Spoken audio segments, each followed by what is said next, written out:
حضرت بہلول دانا. ابھی میں جو بات کر رہا تھا اچانک بات یاد آئی تو میں اس طرف آ گیا, میں اس طرف جاؤں گا جدھر لے جانا ہے, شکر کی طرف. لیکن اس سے پہلے عنوان ہی سے متعلق بات یاد. بہلول یہ بھی مجذوب تھے, پاگل نظر آتے تھے دیوان, لوگ ان کو پتھر مارتے, لیکن امام اعظم ابو حنیفہ ان کے پاس جا کر بیٹھا کرتے. غور کریں, اتنا بڑا امام جس کے پاس جا کر کے بیٹھے وہ دیوانہ بہلول, اور ایسی باتیں کرتے تھے کہ عقل مند کی بھی دماغ کی بتیاں کھل جائیں. ایک مرتبہ ہارون رشید نظر آ گئے تو ہارون رشید کو بہلول نے کہا بڑا گھمنڈ مت کیا کر سلطنت پر. عنوان ہی سے متعلق بات آ گئی. ہارون رشید کو بہلول دانا بہت غرور ہے تجھے, گھمنڈ ہے سلطنت پر. تیری سلطنت تو ایک گلاس پانی کی حیثیت رکھتی ہے میرے لیے, ایک گلاس پانی تیری سلطنت. آپ بھی ذرا سن لیں, آپ کو بھی اگر آپ کی فیکٹریوں پر اور صحت پر اور اگر گھمنڈ اور اللہ کو بھول چکے ہیں وہ لوگ, تو میری گزارش ہے, ہارون رشید تو مشرق و مغرب کا بادشاہ تھا, لیکن بہلول نے اس کو جھنجھوڑ دیا. اب بہت گھمنڈ نہ کیا کر, ایک گلاس پانی کی زیادہ تیری سلطنت کی کوئی حیثیت وصیت نہیں ہے. اس نے ہنس دیا, کہا دیوانہ ہے کچھ بھی بولتا ہے, دیوانہ ہے کچھ بھی بولتا ہے. وہ کہا بابا یہ بتائیں کہ میری سلطنت کی حیثیت ایک گلاس پانی کب سے ہو گئی. اب دیکھو دانا, وہ دیوانہ کیسا دانا تھا جسے دنیا بہلول کہتی. بہلول فرماتے ہیں ہارون رشید سنا ہے تو حج کو جا رہا ہے. جی جا رہے ہیں. ہارون رشید وہ آدمی تھا, ایک بار اس نے قسم کھا لی, کیا کر و فر رہا ہوگا اس شخص کا. ایک بار قسم کھا لی کہ میں پیدل حج کروں گا, قسم کھائی پیدل حج کروں گا. تو اس کے ماننے والوں نے, اس کے وزیروں نے, امیروں نے سوچا بادشاہ پیدل حج کرے گا تو اس کے پیروں کا کیا ہوگا. تو بغداد سے لے کر مکہ تک پورے راستے میں قالین بچھائی گئی تھی. آپ سمجھتے ہیں یہ ان لوگوں کا کر و فر تھا, یہ ان کے شان تھی, شانیں تھیں ان لوگوں کی.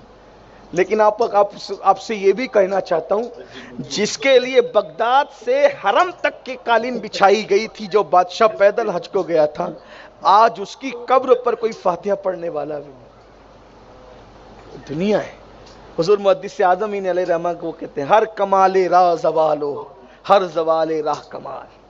یہ ہے, اس کی قبر پہ کوئی فاتحہ پڑھنے والا بھی نہیں. مگر وہ موسیٰ کاظم جن کے ہاتھوں میں ہتکڑیاں ڈال کر اور پیروں میں بیڑیاں ڈال کر مدینے سے بغداد تک پیدل لایا گیا تھا ذلیل کرنے کی نیت سے, آج 24 گھنٹے میں ایک سیکنڈ ایسا نہیں آتا کہ ان کا حرم کبھی خالی نظر آئے. یہ ہے, یہ اصلیت, یہ ہے اللہ والوں کی شان ہے. یہ جا کے دیکھ لو امام موسیٰ کاظم, وہی بغداد ہے, وہی بغداد ہے. لیکن آج ان کا آستانہ ہزاروں کی تعداد. بلکہ امام شافعی رحمۃ اللہ علیہ کے حوالے سے قول مشہور ہے کہ آپ فرمایا کرتے تھے کہ جو امام موسیٰ کاظم کی چوکھٹ پہ پیشانی رگڑ دے, اللہ اس کی بدبختی کا خاتمہ کر دیتا, پھر اس کی بدبختی نہیں رہ جاتی. تو بات اب دور نہ نکلتی جائے, میں اپنی بات سمیٹ لوں کیونکہ وقت پر بات ختم کرنی اور ٹائم قریب الختم ہے.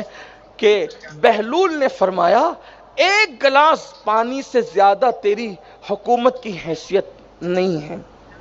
ہارون رشید کہہ دیا بابا آخر گلاس بھر پانی اور میری حکومت, شرق سے لے کے غرب تک میری حکومت ہے. تو بہلول سرکار فرماتے ہیں, ارشاد فرماتے ہیں ہارون سنا ہے تو حج کو جا. یہ وہ پیدل والے حج کی بات نہیں, اس سے پہلے کی بات. سنا ہے تو حج کو جا, تیرے ساتھ بہت ماننے والے ہیں, اچانک تو بھٹک جائے, پانی اور اناج کچھ نہ ہو, اور راستہ بھٹکنے کی وجہ سے تو پانی کے لیے تڑپ رہا ہو پیاس کی شدت سے, اور تیرے پاس پینے کو پانی نہیں ہے, اور قریب المرگ ہو, تو مرنے کے قریب ہو.